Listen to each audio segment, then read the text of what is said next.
Bonjour et bienvenue au Weekly Insights avec John Plassard. On l'oublie souvent, mais pour être préparé, le béton nécessite un mélange de plusieurs matériaux.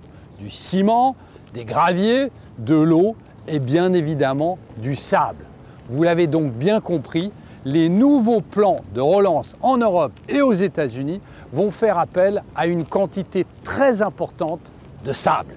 L'extraction de gravier et de sable a connu ces dernières années une croissance incroyable, dépassant les 335 millions de tonnes en 2018 contre 190 en 2016. Globalement, le sable est la deuxième ressource naturelle la plus utilisée après l'eau.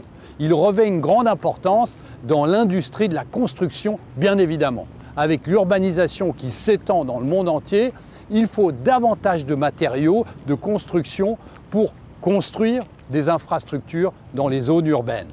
2/3 des matériaux de construction sont du béton, lui-même composé de 2/3 de sable.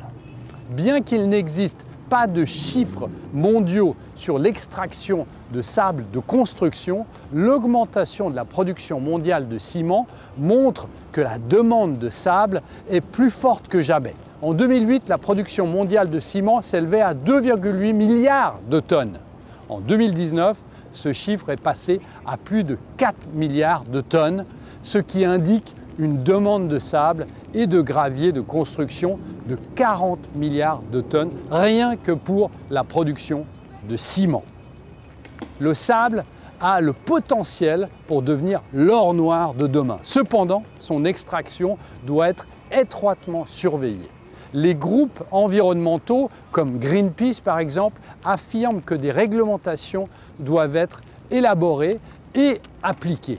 Cela pourrait conduire à une plus grande stabilité environnementale. En outre, cela permettrait un développement économique plus stable et un investissement durable. À surveiller de très près donc. Merci beaucoup, passez une très bonne journée et surtout n'hésitez pas à lire mon morning.